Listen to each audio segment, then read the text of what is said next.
Hi everyone, welcome back to another video. Hope you're all having a great week so far. It is bitterly cold today, but I am out and about working on a new photography project, which I'm really excited about. It's a good way to kind of kick off the new year, and I haven't really talked about it yet on the channel. And I'm going to explain a little bit about what this project is about, why I've decided to undertake it. And today what I thought I could do is show you some of the photos that I've worked on so far, but also just talk a little bit about the benefits of photography projects and how easy they can be to actually come up with. So let's do that.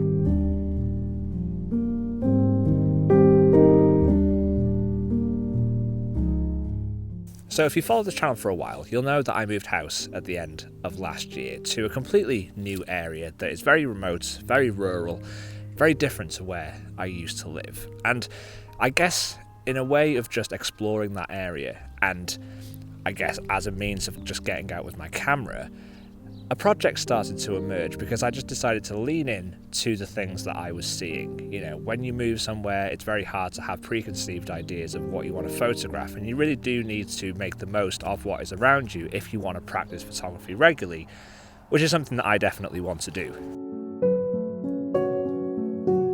Now, I think when people think about photography projects, they can often become overwhelmed because they feel like they have to come up with a really profound and a very good idea that's super interesting. But that's not really what projects are about for me. Projects for me are just a mission statement and a direction to focus on when I go out to do photography. So I'm not just necessarily driving around aimlessly or just randomly choosing places. I'm at least having a little bit more of a methodical approach to what I'm photographing. And I think living in the area that I've moved to, it was apparent to me that there was so much kind of agricultural farming around here. The landscape is, it's very arable.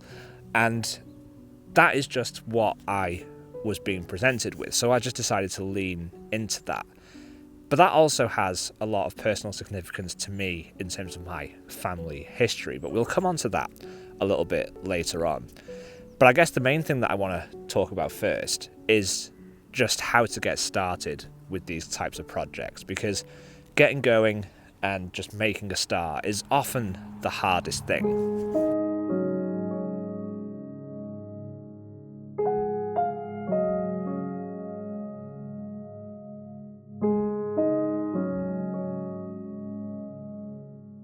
Now, one thing you need to understand about me is that I am a serial note taker. I use my phone all the time to keep track of kind of creative ideas, probably because I have a terrible memory or because I'm just constantly scared that I'm gonna, forget a good idea that I have. Because for me, creative ideas and inspiration come at all sorts of random times. It's not when I'm out doing photography, it's when I'm lying in bed at night or when I'm cooking or when I'm going on a run.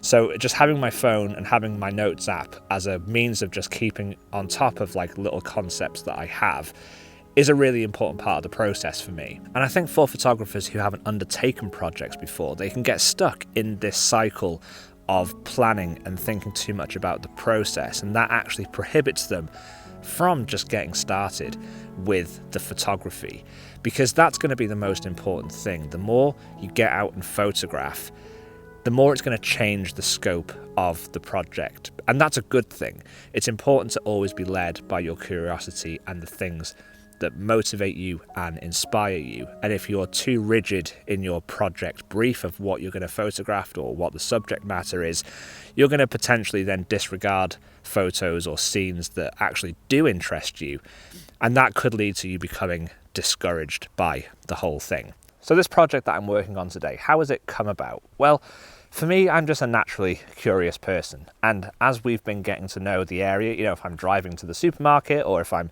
going anywhere, I'm always kind of noticing things as I'm driving around. There are just like little scenes that catch my eye, and I make a note of these places, whether that's mentally or using my phone, and I've just started to revisit them occasionally. And a lot of them are just kind of like farming scenes, whether it's like a farm itself, some farming equipment, the landscape, and I've just started to document it. And over time, over the process of like the last couple of months, I've started to review these photos, and I'm finding that there is like a theme emerging. And I suppose the reason that I've chosen to focus on this agricultural landscape and the sort of farming culture around here is just because it is a subject matter that is very accessible to me, because it is prevalent everywhere that I go. So it will enable me to get out with my camera more often and work on these photos regularly. But this location also plays a big role in this project. So the working title of this project for me at the moment is Borderlands. And it needs a little bit of refinement, and it probably will change a little bit as we go along. But the reason it's called Borderlands is because I live on the border between England and Wales, two completely different countries here in the UK. But I also live on the intersecting borders of three different counties, which is the county of Wrexham in North Wales, the county of Shropshire, which is in England, and the county of Cheshire, which is in England. So there's this real kind of like melting pot in this one particular area that I also think works as quite a nice narrative, because it's kind of exploring the geography of these places that very much kind of fall in between, different countries or different counties. And there's some interesting history around that, which I've started to research, which I will share in future videos, because I'm hoping this kind of project is going to become a little bit of a series here on the channel as I start to explore more subjects and scenes and locations and, just sharing more of the photos. So earlier how I said that if I see something that interests me, I tend to make a note of it. And that's kind of what I'm doing today driving around, is I'm just revisiting some places that I've made a note of. And I use Google Maps for this. So you'll see that I have loads of pins saved. And all I do when I have some time is just go and drive around, because I'm interested in finding these scenes and exploring them in different conditions, whether that's on a cloudy day, a sunny day, a foggy day. And that is just going to help me get to know them and figure out, firstly, whether they're scenes that are worth photographing, but secondly, trying to figure out what conditions best represent that scene. So I do this all the time. So I'm back home now, and I want to talk a little bit more about that point that I made at the start about the personal significance that this project holds for me in terms of my family history. So I'm going to overlay these, but I did come across some photos of me with my granddad, who owned a farm throughout all of my childhood here in North Wales.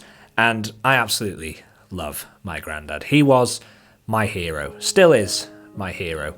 And I like to look back at these photos, not only because it makes me feel closer to him, but, it also reminds me of a really happy time in my childhood.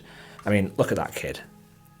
Not only is he incredibly stylish, but that is a happy child right there. Now, something else that I want to talk about around this project, and it's one of the first notes that I made, and it's that idea of home. So I feel very at home in the countryside and around these sort of like farming environments, because it is where I grew up. I have an affinity with, I guess, that kind of landscape, that kind of setting. And one of the first notes that I made was exploring the border between traditional ideas of home and, I guess, the rural idea of home, because I think there is a contrast there that is interesting to explore. And it definitely feels like a border. It definitely feels like people are on one side of the camp or the other, especially when you look at the relationship between the sort of more suburban idea of what a home is, your very kind of like manicured front lawns with the nice car on the drive, all of that curb appeal. It's all about comfort. And here in the countryside, driving around and seeing these old buildings, these old farms, these old cottages, it's a very different feeling. They have charm and they have appeal in a slightly different way. For me, the things that spring to mind first is that the idea of home here in the countryside is something that is more practical. It's like a working home. My grandparents just never stopped. My grandmother was constantly working, in the greenhouse, in the garden. My granddad was out in the fields, tending to the sheep and to the animals. There isn't that idea of comfort. It's the muddy boots. It's the, disarray around the place. There's kind of mud and stuff everywhere, but that is kind of part of the charm, and that's something that is very different to its kind of suburban counterpart. So that is something photographically that I want to explore. It'd be great to maybe look at getting some portraits of some of the landowners around here, and maybe getting some shots inside some of these properties and look at the interior and look how different that might be to the traditional idea of what a nice home might be. So you'll notice that some of the photos that I've shown today are a mixture of black and white and colour. And that's because I'm not really thinking about the end result of those photos yet in terms of the medium. Because it was a photo project that was based in the history of this landscape and in my personal history, I had the idea of maybe shooting it all on film just for that nostalgia. You know, it reminds me then of these photos which were all shot on film, and then I might be able to intersperse some of these into the project. So that was an idea, but you know, film is expensive, so I'm not 100% sold on that yet. But I think photographing in black and white can give a very similar feeling, even if it is digital. And there are just some scenes that work really well in colour, there are others that work well in black and white. So at the minute it's still very much an experimentation, and all I'm doing is I'm photographing these subjects, these scenes, I'm photographing everything in RAW so I have maximum flexibility when I get home to review things at high resolution, and so I can have the opportunity to manipulate these images, you know, as much as I need to. Again, these are just things that I am making a note of, and that's kind of what I want this series to do, is to help me keep track of these ideas and to create a bit of a diary of me exploring them. So I hope you have enjoyed my kind of ramblings and the sort of first peek at some of these photos. I would love to know what you think of the idea, of the concept, whether it resonates with you. And if you've got any projects that you're working on at the moment, I would love to hear them down in the comments. If you are interested in following along on the journey of this project, then hit subscribe, and you can subscribe to my newsletter down in the description, where I'll be able to post some more photos, some more behind the scenes, and just share a bit more of the journey with you guys. So loads of information down in the description. Go and check it out. But I will leave it there for today. This is episode 1 of the Borderlands photography project. Hope you've enjoyed it. Thanks for tuning in. Thanks for sticking with me this long. And yeah, I'll see you all next week for another video. Take care, guys.